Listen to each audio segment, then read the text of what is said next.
Il est 15 heures, on va continuer la suite de nos conférences qui vont nous guider tout au long de l'après-midi. Avec à 15h45, on parlera mobilité du futur. Quelle place pour l'intelligence artificielle? Mais d'ici là, place à une nouvelle conférence intitulée La robotique autonome au service d'une agriculture durable, déjà une réalité. C'est vrai que la robotique autonome est souvent présentée comme l'un des leviers permettant de tendre vers une agriculture plus durable. Performance environnementale, économique, sociale, entre science-fiction et réalité du terrain. Finalement, que peut-on attendre réellement de la robotique agricole? Quels robots sont aujourd'hui ou verrons-nous demain dans les champs et dans nos exploitations? Il y a 3 intervenants qui vont monter sur scène pour en parler. Cette table ronde sera animée par Jean-Pierre Dacosta, qui est professeur en statistique et responsable du département numérique pour l'agriculture à Bordeaux Sciences Agro. Et comme ils sont beaucoup moins nombreux que tout à l'heure lors de notre première table ronde qui est ouverte cet après-midi, ils vont monter avec leur masque, mais pourront l'enlever pendant leur prise de parole. Et puis n'hésitez pas, si on a le temps, on fera une petite séance de questions-réponses à la fin. C'est également la même chose pour celles et ceux qui nous suivent en ce moment en direct via la plateforme. N'hésitez pas à nous poser toutes vos questions, elles sont les bienvenues. On tentera d'y répondre. Donc j'invite Cédric Seguino tout de suite à nous rejoindre, qui est responsable qualité, hygiène, sécurité, environnement chez Nayo Technologies, une PME qui conçoit et produit des machines agricoles autonomes. Xavier David Beaulieu, cofondateur et directeur technique de VitiRover, qui fabrique des robots qui révolutionnent l'entretien des sols agricoles. Bonjour Xavier. Christophe Debain également nous rejoint, chercheur de l'équipe robotique et mobilité pour l'environnement et l'agriculture au sein de l'unité de recherche technologie et systèmes d'information pour les agrosystèmes à l'Institut national de la recherche agronomique. Bienvenue messieurs. Et puis Jean-Pierre Dacosta, donc professeur en statistique et responsable du département numérique pour l'agriculture à Bordeaux Sciences Agro, qui va animer cette table ronde. Messieurs, donc vous pouvez enlever vos masques et je vous laisse le micro et la parole. Vous avez 3 quarts d'heure devant vous. Bien, merci pour cette introduction. Je pense que du coup l'introduction est déjà faite en réalité, puisque l'idée ici était aujourd'hui de parler ensemble d'agriculture et de robotique agricole, et évidemment. Donc les présentations ont déjà été faites, mais on va peut-être faire un petit tour de table pour que vous poursuiviez cette présentation, et peut-être aussi pour parler de vos entreprises respectives, des entités dans lesquelles vous évoluez.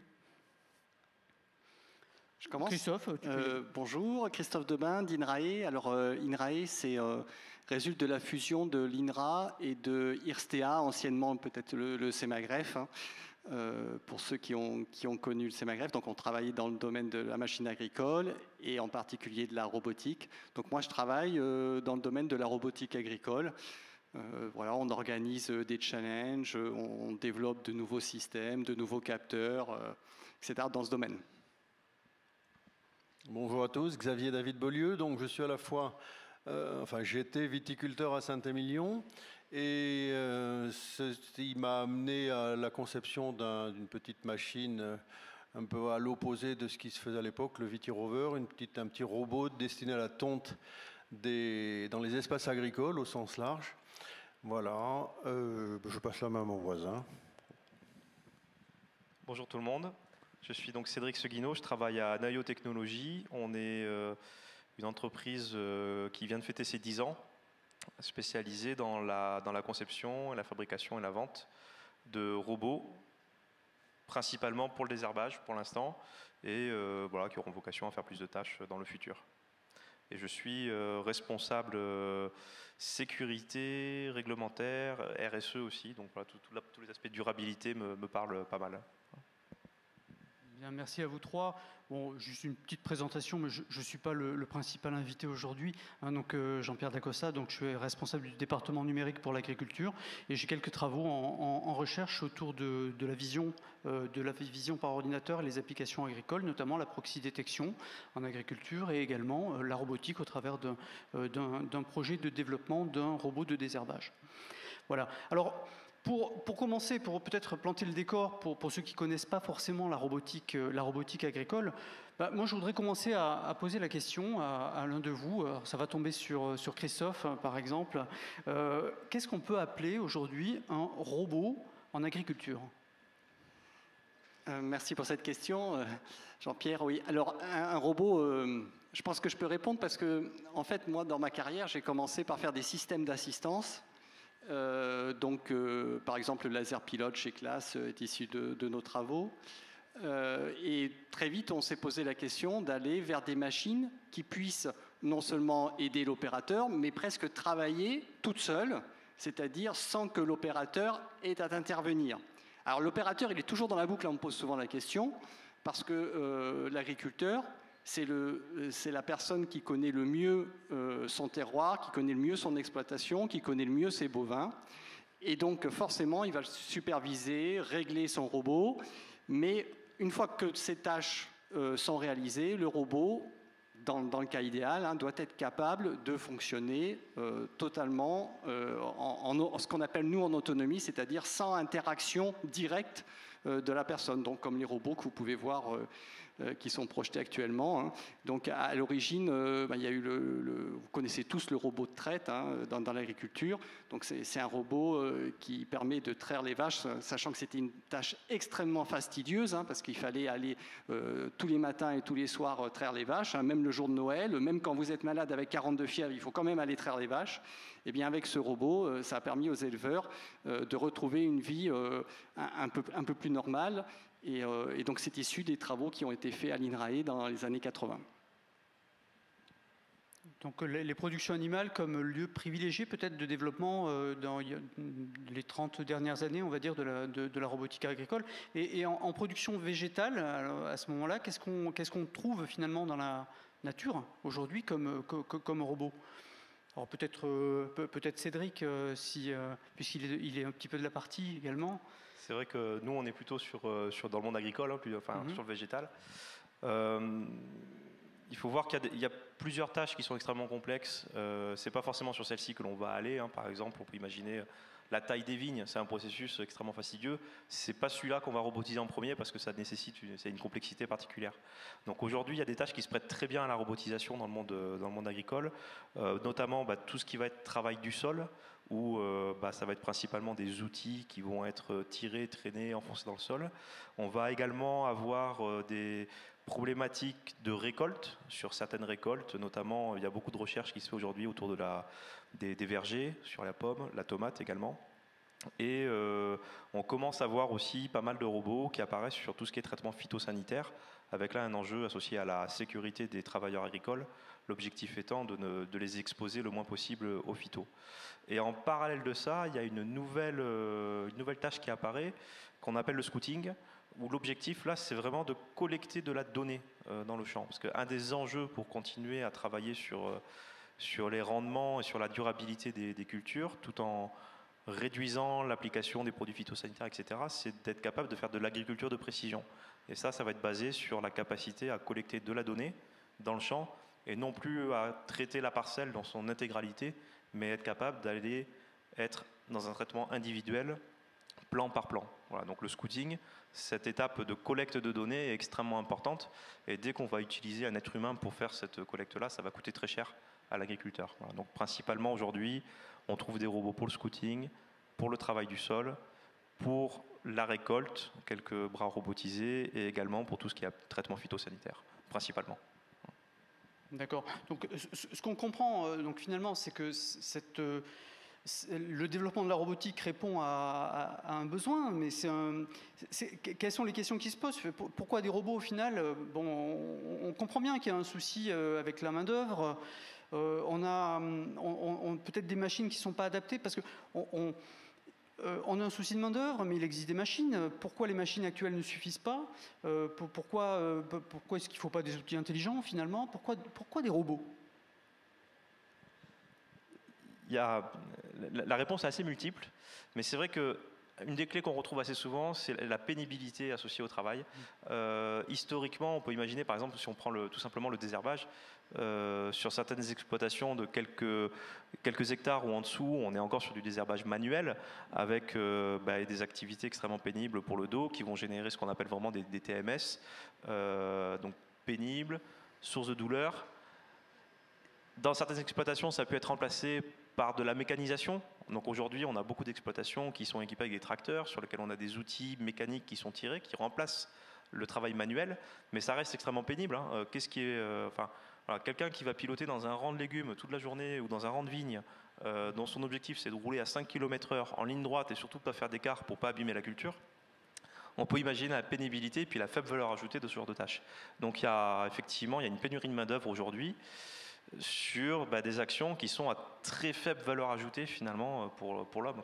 Donc effectivement, sur ces domaines-là, la question de la main-d'œuvre et de la pénibilité sont au cœur du besoin de robots pour le monde agricole. Ouais.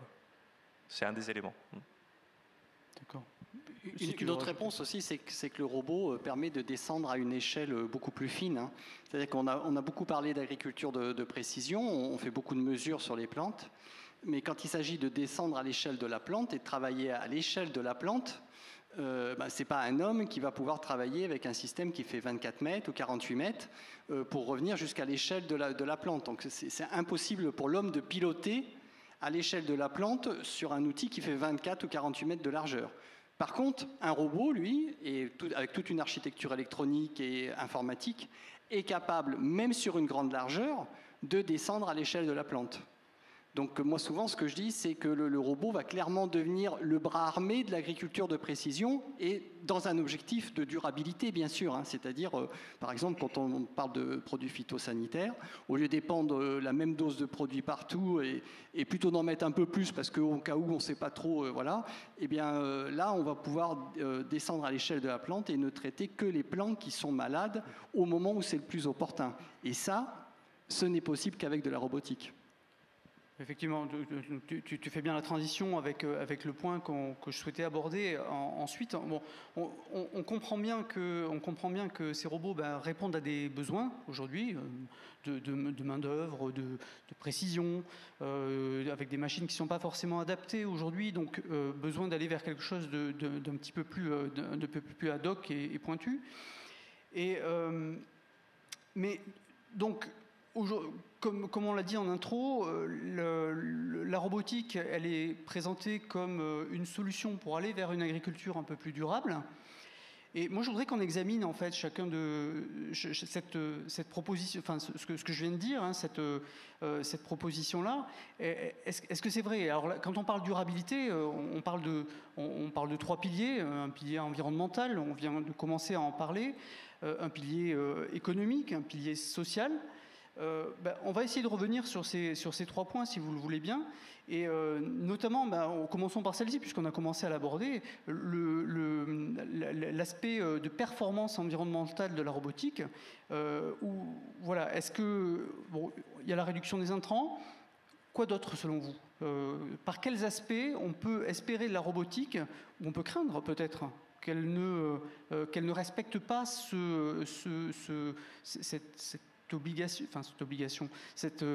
nécessité de performance environnementale. Peut-être Xavier, oui, si tu veux. Oui, alors, quelque chose d'important, ce que disait Christophe tout à l'heure, sur la définition d'un robot, en fait, il y a plein de définitions potentielles du robot. À notre sens, on a passé, sur les 100 dernières années, on a démultiplié la force en créant des tracteurs de plus en plus puissants. Et en fait, je pense que l'ère des robots sera l'ère de la démultiplication du temps. Ce temps, c'est le temps qui nous manque de plus en plus. En fait, il est probable qu'on ajuste le temps de travail au temps réellement nécessaire par l'opération, plutôt que d'être guidé par une urgence due au salaire, due à tout ça, où on est obligé de faire le travail en un temps donné, alors qu'en fait, au pied de la plante, le temps pourrait être beaucoup plus lent. Donc cet élément où on pourrait qualifier un robot par le temps d'autonomie du robot, c'est-à-dire le temps effectif de travail à la parcelle du robot par rapport au temps dont l'humain doit s'occuper de ce robot, c'est ce critère-là. Plus cette grandeur tend vers l'infini, plus on tend vers la machine. Pour illustrer le propos, on pourrait imaginer une pelle et une pioche. Une pelle et une pioche, il y a un ratio de 1 sur 1, parce que si l'humain ne s'occupe pas de la pioche ne fait rien. Une machine à laver, on va la charger pendant 5 minutes et elle va bosser pendant 1h30. Le robot de traite, dont parlait Christophe tout à l'heure, effectivement, le robot de traite, l'humain va s'en occuper un peu en le préparant et tout. Par contre, il va bosser pendant beaucoup de temps. Et là, on se rapproche de la fonction robotique. Et là où on va se rapprocher du durable, d'une part, c'est par l'énergie qu'on va être obligé, l'énergie dont devra se satisfaire la machine dit robot, pour faire son travail. Ça, c'est très important parce qu'on va rentrer dans une période où l'énergie sera forcément, qu'elle soit électrique, duothermique, descendant du pétrole ou pas, dans tous les cas de figure, on va arriver vers une pénurie de ces énergies. Donc le côté durable peut être déjà de ce côté-là. Ensuite, un impact le plus léger possible sur les sols, parce qu'on sait qu'aussi nos pratiques culturelles depuis 150 ans ont dégradé de façon très importante les sols, notamment avec des labours très profonds. Au départ, on avait des chevaux et des vaches ou des bœufs pour tirer les charrues, donc on grattait le sol sur une quinzaine de centimètres. Sont arrivés des tracteurs de plus en plus puissants et on a considéré comme une grande victoire le fait d'être capable de faire des sillons de 40 centimètres dans le sol, alors qu'en fait, maintenant, on est en train de se rendre compte que c'est une grosse bêtise. Donc la durabilité va aussi être affectée par le fait qu'on travaillera de plus en plus finement, et on travaillera de plus en plus finement parce qu'on aura le temps de le faire. Et c'est les robots qui vont nous donner ce temps-là. Voilà, je sais pas. Et quid de l'empreinte environnementale au-delà de l'empreinte carbone, voilà, on peut en parler pour le numérique de façon générale, mais la robotique en particulier. Voilà, l'empreinte carbone, le silicium et les terres rares, par exemple, pour ne parler que de ça. Le pardon ? On peut parler silicium, terres rares ou autre. Voilà, c'est vrai aussi. Maintenant, on peut considérer que plus la machine est petite, moins elle est consommatrice de terres rares, moins elle est consommatrice de lithium, moins elle est consommatrice d'énergie aussi.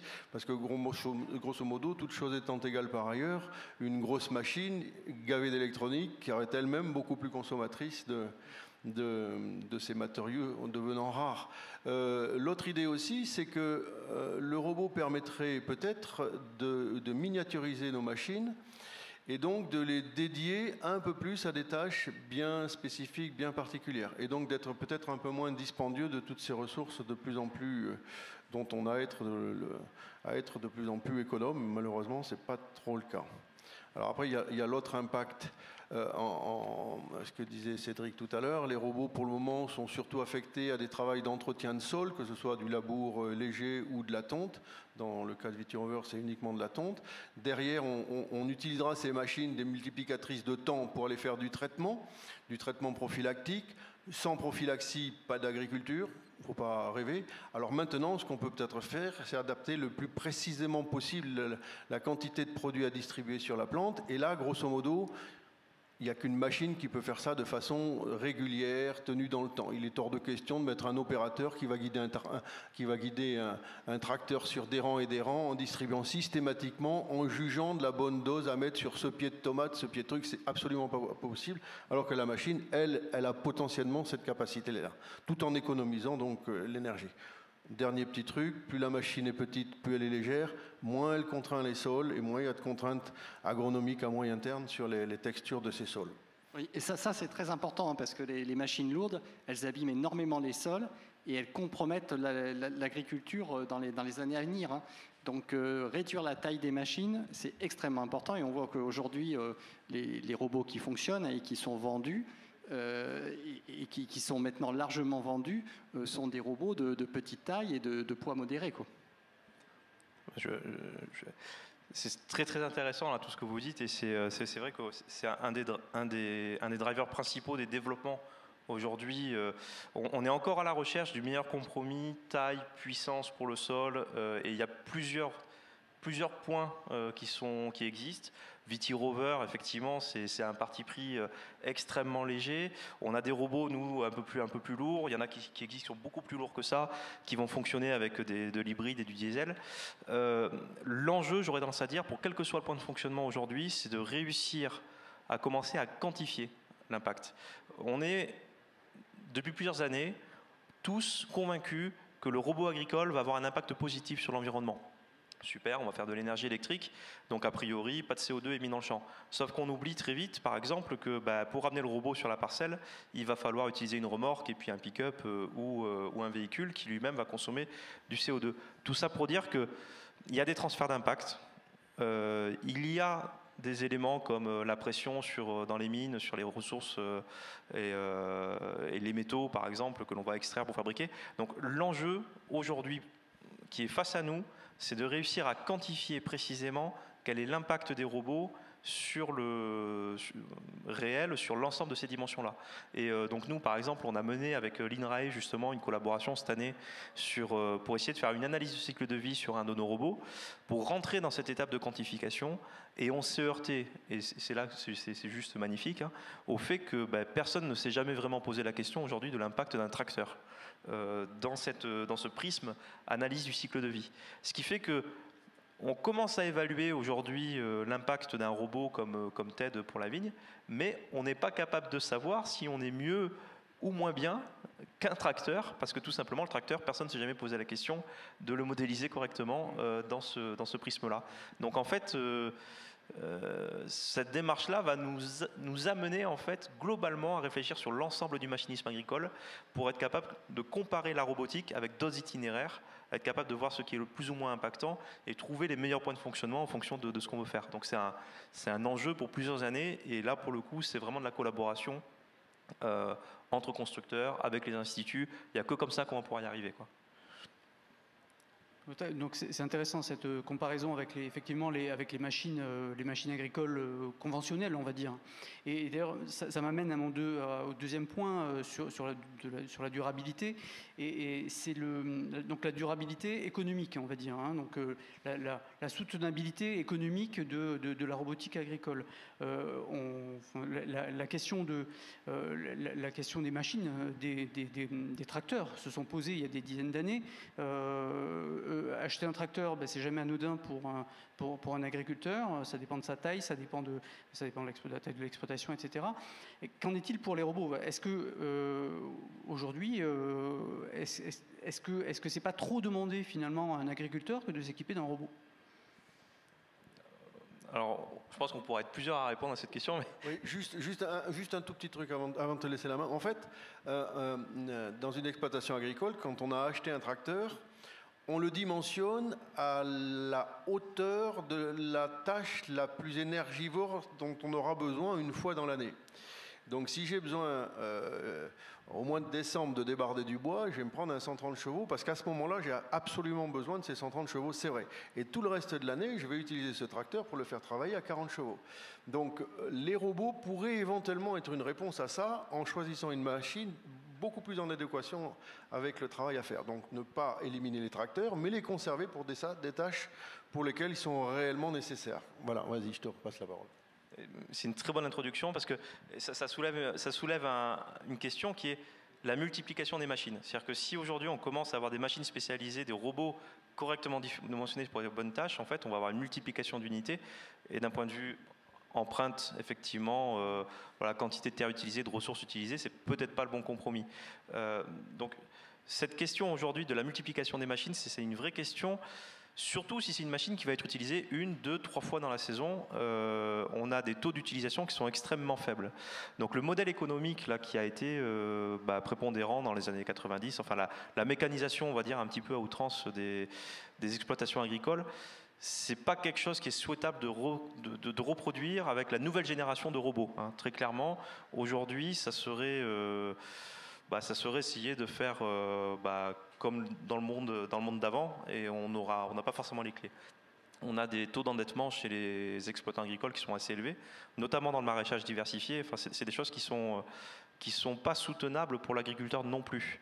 Et donc là, après, j'aurais tendance à dire, tout dépend de la mission du fabricant de robots. Là, par exemple, nous, chez Nayo, pour le coup, on est très sensible à la volonté d'apporter des solutions concrètes pour encourager la transition agroécologique. Et donc, dans ce contexte-là, on n'est pas là pour vendre du robot à tout prix. On est là pour être capable de multiplier les hectares qui vont être travaillés avec les solutions robotiques et accompagner les agriculteurs dans une démarche vraiment soutenable.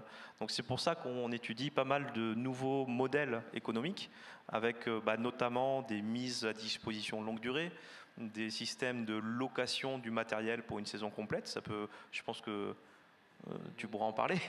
Et nous, on est aussi en train d'expérimenter du service rendu. C'est-à-dire on ne va pas vendre un robot pour que l'exploitant puisse l'utiliser quelques heures dans l'année. On va vendre un hectare désherbé, on va vendre une heure d'utilisation. Cette économie de la fonctionnalité est extrêmement importante parce qu'elle coche toutes les cases d'un modèle durable, dans le sens où si on vend un robot non sous forme de service, notre objectif, ça va être économique, donc totalement pour faire du business, de maximiser son taux d'utilisation. Dans ce cas-là, le robot, on va chercher à l'utiliser au maximum pour que ça nous coûte le moins cher possible en investissement et le rentabiliser au maximum. Donc cette démarche-là est totalement vertueuse d'un point de vue écologique et environnemental, puisque pour 3 heures de fonctionnement, on ne va pas utiliser 3 robots différents, mais un robot qui fera les 3. Donc on aura divisé par 3, basiquement, l'empreinte de la fabrication des robots sur l'environnement. Donc cet aspect de modèle économique, de prestation de services est extrêmement important. Il faut le penser, il faut le développer et il faut l'accompagner. Le constructeur, surtout une start-up comme nous, ne peut pas se permettre d'investir à outrance pour avoir une flotte de robots à déployer sur tout le territoire. Et puis la logistique aurait un impact carbone juste monstrueux. Donc il est nécessaire qu'on arrive à arriver sur des réseaux de distribution, des distributeurs qui jusqu'à maintenant distribuaient de la machine agricole classique, qui soient formés à l'utilisation des robots, à la maintenance des robots, et qui soient capables d'être les relais pour assurer ce service sur un maillage local, et ce qui permettra à la fois d'optimiser la logistique et à la fois d'optimiser les investissements pour les agriculteurs. Voilà, donc c'est toute la complexité, c'est sur ce modèle logistique et de distribution pour réussir à tendre de plus en plus vers de la prestation de services plutôt que de la vente de robots. Et ça, on est persuadé que c'est un cercle vertueux aujourd'hui d'un point de vue durabilité et soutenabilité du modèle. Oui, il y a un changement de paradigme complet autour de l'utilisation de la robotique. Et justement, la question qu'on peut se poser, c'est est-ce que l'agriculteur est accompagné, accompagné, y compris financièrement peut-être, y a-t-il des dispositifs qui existent aujourd'hui d'accompagnement au changement justement des agriculteurs vers ces pratiques-là?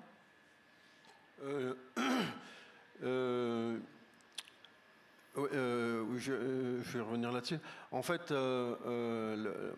il y a aussi une saturation de la part des utilisateurs de machines en général, et les agriculteurs en particulier, une saturation d'apprentissage de machines nouvelles. Et en fait, plus on attend de fonction d'une machine, plus la courbe d'apprentissage pour la maîtrise de cette machine est longue aussi. Donc si on arrive avec nos robots qui ne sont pas omnipotents, mais qui sont capables de faire beaucoup de choses, et qu'en plus il faut transférer ce savoir-faire à un agriculteur qui est déjà saturé de mode d'emploi et tout ça, ça ne gazera pas, ça ne marchera pas. Donc on est très fiers de cette approche parce que finalement, c'est nous qui avions à Vitiro, on avait commencé à lancer cette approche Robot as a Service, et on se rend compte qu'en fait, il n'y a pas tellement le choix.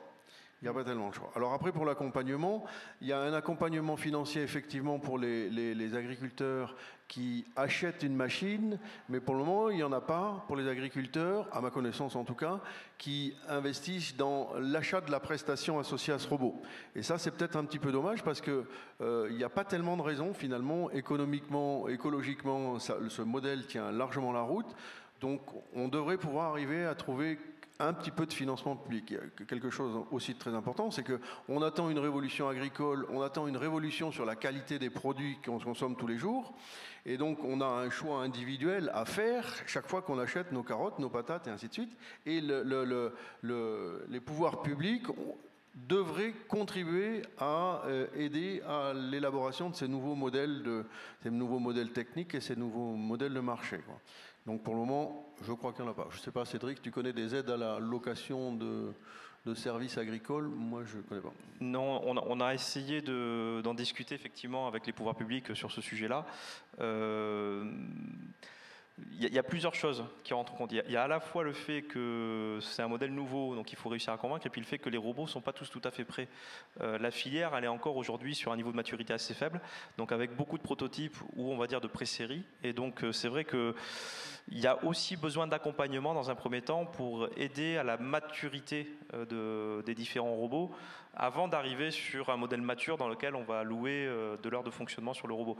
Donc il y a tout un cheminement encore qui est à faire et on est quand même très écouté et très accompagné. Moi je trouve aujourd'hui on voit les différents plans, la France Relance, France 2030, etc. Il y a beaucoup aujourd'hui d'opportunités qui sont en train de se dessiner pour l'agriculture et pour la robotique agricole en particulier. Donc j'ai bon espoir qu'on y arrive assez vite. Voilà. Alors, si je continue sur mes piliers de la durabilité, on a le troisième pan qui est la performance sociale. Voilà, on a parlé un petit peu tout à l'heure de pénibilité. Est-ce qu'on ne peut pas approfondir un petit peu? Parce que bon, on dit se soucier des opérateurs, mais se soucier des opérateurs, c'est aussi peut-être se soucier des emplois des opérateurs et des agriculteurs ou des ouvriers agricoles. Ouais, est-ce qu'on ne peut pas un petit peu approfondir ces aspects-là? Christophe, peut-être Oui, je vais répondre, Jean-Pierre. En plus, je vais revenir sur un exemple concret, là, parce que à tes dernières questions, on a répondu, mais de manière un peu générique. Et moi, je vais vous donner un exemple concret. J'étais il y a quelques semaines chez un agriculteur qui fait de l'osier et qui utilise un robot. Alors, Cédric ne pouvait pas en parler parce que c'est un robot de chez lui, donc moi, je vais en parler. Donc, c'était un robot OSE.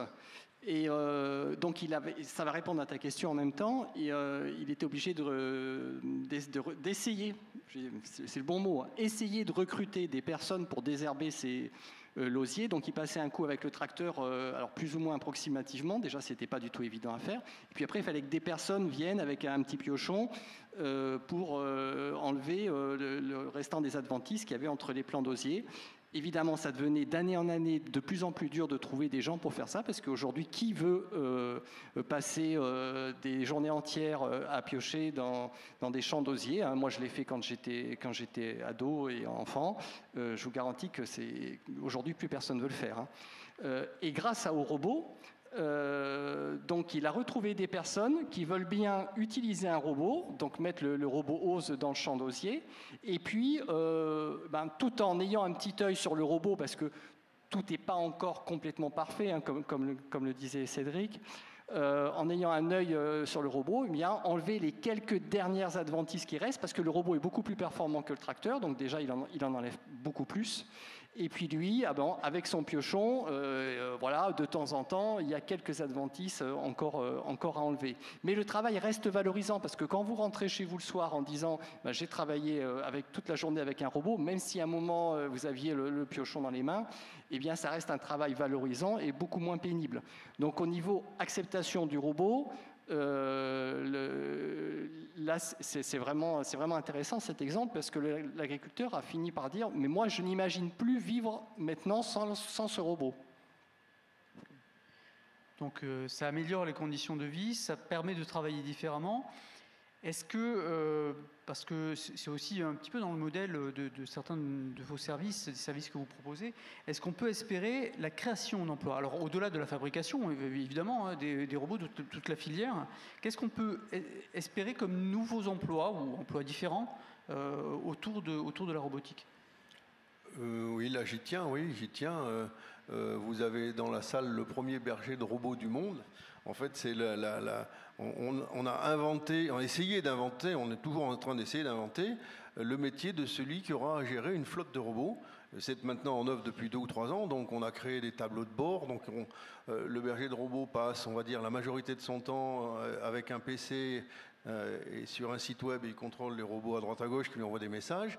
Il consacre aussi une partie de son temps dans les champs, dans les vignes en particulier. Donc en fait, c'est amusant parce que c'est un métier qui nécessite une culture électronique, une culture mécanique autour de la maintenance immédiate de la machine, être capable de tenir un discours agricole, être capable d'avoir des jugements agricoles.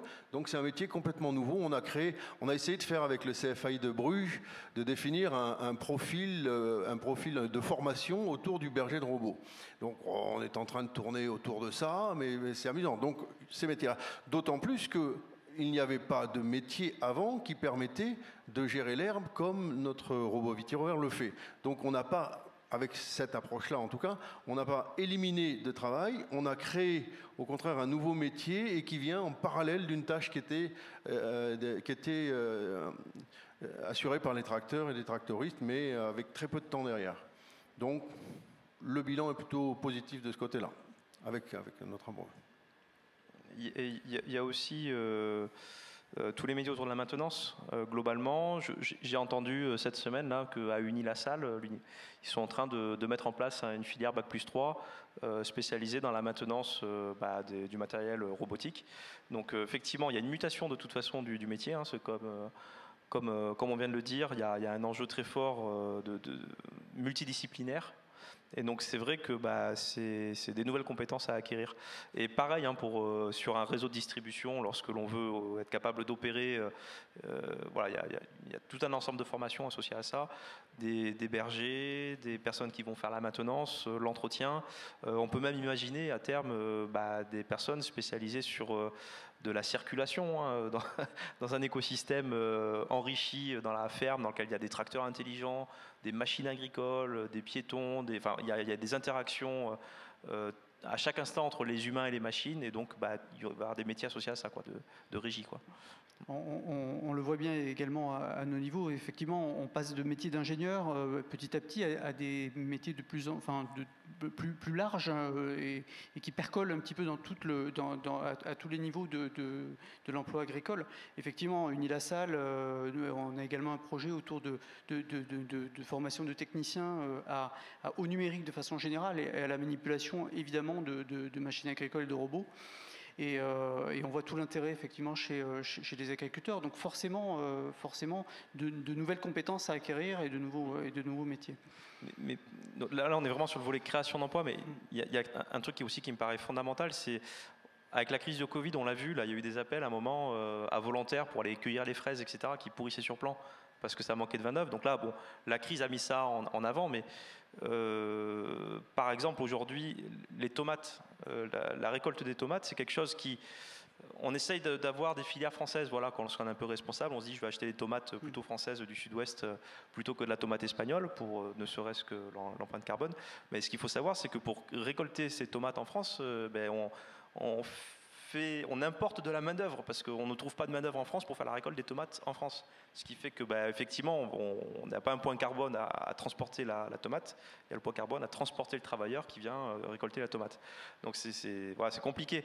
Le robot vient vraiment aujourd'hui comme une réponse aussi à des domaines dans lesquels il y a une vraie pénurie de main-d'œuvre. Donc il n'y a pas de destruction d'emplois, c'est qu'il n'y a plus personne qui fait ça, quoi. Bon. Donc on a vu là au travers de cette discussion que finalement la robotique elle apporte des gages de durabilité hein, sur différents aspects. Mais aujourd'hui il y a quand même, on sait bien qu'il y a des robots dans les champs, on le voit, vous en vendez de mieux en mieux. Mais aujourd'hui, enfin, on sent bien que il y en a quand même pas énormément dans nos champs. Donc pourquoi aujourd'hui quels sont les points de blocage, les défis à relever? Pour que demain on voit un petit peu plus de robots et un petit peu moins d'agriculteurs désespérés en train de se casser le dos à ramasser des adventices. Alors oui, ça dépend des tâches. Il y a des tâches qui sont relativement faciles, ce que disait Cédric tout à l'heure, relativement faciles à robotiser, donc c'est à ça qu'on s'attelle. Hein. Juste derrière, il y aura des tâches plus compliquées. Ramasser des tomates de façon automatisée, c'est pas tout de suite. Hein, c'est pas tout de suite. Il y a encore un petit peu de temps. Voilà. Donc justement, c'est quoi les verrous aujourd'hui? Les verrous, il y a un paquet encore de verrous techniques. Hein. Ramasser une tomate, là, sur le salon, il y a une main magnifique qui est capable d'attraper un objet avec une capacité de préhension très douce et très souple. C'est ce genre d'objet qu'il faudrait, mais en version agricole. Et le passage de la version de cette main, labo, tout ça, à la dimension agricole, plein champ, avec la pluie, le truc et ça, il y a un sacré gap à franchir, quoi. Mais les briques sont là, mais il faut encore un petit peu de temps. Oui, il y a des problèmes aussi de débit de chantier. Hein. Voilà, on l'a vu, on a organisé un challenge dernièrement, et donc sur des tâches difficiles de désherbage dans le rang de la culture, même s'il y a des solutions aujourd'hui qui marchent plutôt bien, comme pour la récolte des tomates ou des fraises, on a un débit de chantier qui est très faible. Donc là, il y a encore des challenges techniques assez importants. Il y a aussi des challenges liés à la sécurité. Hein. Nous, on travaille dans le cadre d'une structure qu'on a mis en place qui s'appelle l'Agrotechnopole, où on fait des tests de sécurité pour les robots, parce que voilà, un robot, surtout ceux qui sont de taille là, comme celui qu'on a à l'écran actuellement, qui sont de taille un peu importante, il y a des enjeux pour que ces robots, comme pour la voiture, hein, les robots qui sont complètement autonomes, qui travaillent tout seuls, il ne faut pas qu'il y ait d'accident. Donc il ne faut pas qu'un robot se retrouve sur la route tout seul. Voilà. Donc il y a encore pas mal d'enjeux pour passer à l'échelle supérieure, hein, et avoir beaucoup plus de robots dans nos champs, même si aujourd'hui on commence d'y venir petit à petit. Aujourd'hui, il faut un agriculteur pour un robot pour le surveiller, en gros, on en est là? Pour une flotte de robots, et puis petit à petit, il y a des solutions qui maintenant commencent d'être matures pour que le robot travaille sans l'agriculteur ou avec un agriculteur à distance. Peut-être Cédric. Là, je voulais simplement témoigner aussi de ce qu'on a vécu à Nayo, parce qu'on a déjà plus de 200 robots dans les champs aujourd'hui, donc on a vécu ça notamment sur Rose. On a d'abord effectivement eu des personnes qui étaient très technophiles, donc ce qu'on appelait des early adopters, qui étaient tout contents d'avoir un robot et d'être les premiers à l'avoir. Et puis après, on a stagné effectivement pendant quelques temps, parce que, comme tout nouveau produit, beaucoup de défauts de jeunesse, beaucoup de pannes, des trucs qui ne marchent pas. Et à partir du moment où on a constaté, on a réussi à résoudre ces problèmes-là, que le robot a vraiment répondu à sa promesse de quelque chose d'autonome pendant plusieurs heures, et où la personne revient au bout de quelques heures parce qu'il a reçu un SMS comme quoi le job est fini, il récupère son robot et il s'en va, on a constaté une explosion de l'usage et un taux de satisfaction qui a monté en flèche.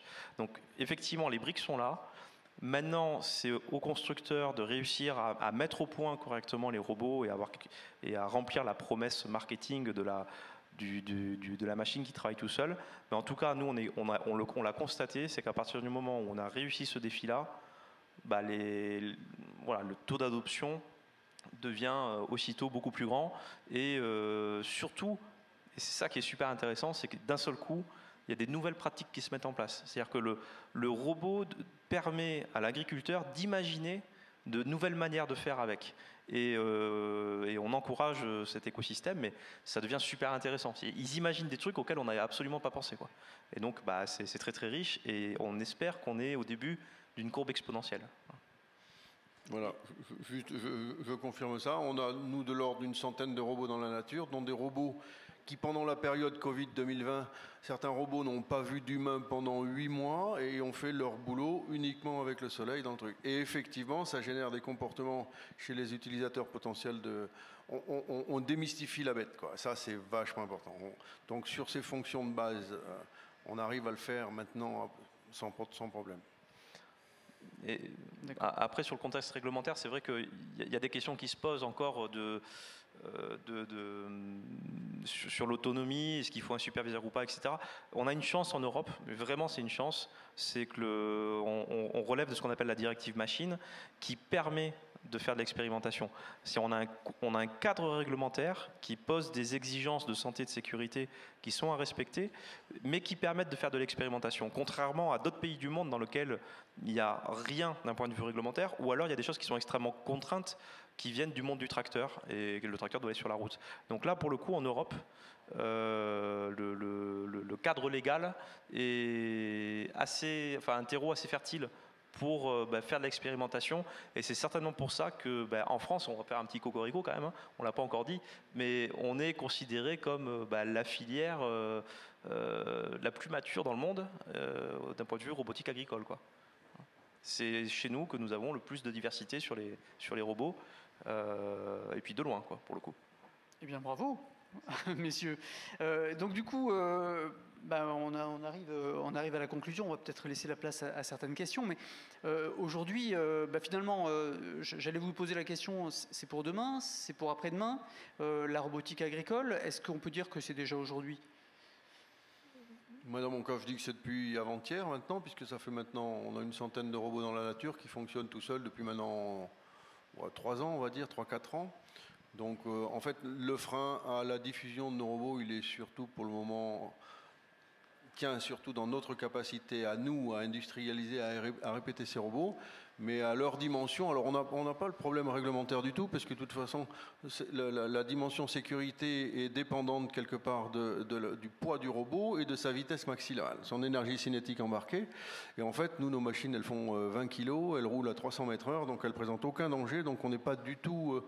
c'est une des raisons de ce choix de petite machine, justement, c'est qu'on est soumis... On ne présente aucun danger et on est soumis à aucune réglementation. Donc nous, sur cette fonction-là, on monte petit à petit, ça va à peu près. Ça va. Bon, ben, merci messieurs. Alors, je me tourne vers le public. Est-ce qu'il y aurait des questions éventuellement? On vous a complètement convaincu, il n'y a vraiment pas de questions.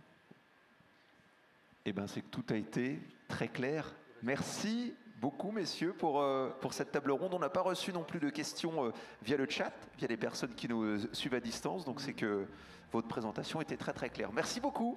Merci à vous. Merci. Au revoir. Au revoir. Au revoir. Merci. Dans un instant, ce sera la suite avec une nouvelle conférence intitulée Mobilité du futur, quelle place pour l'intelligence artificielle. Juste avant, vous le savez, on va procéder au changement des bonnettes, des micros, un peu de désinfection également réglée au niveau du stream pour que tout se passe bien. On se retrouve d'ici, moins de 3 minutes pour notre prochaine conférence. Ceux qui est en stream, ne nous quittez pas non plus. À tout de suite.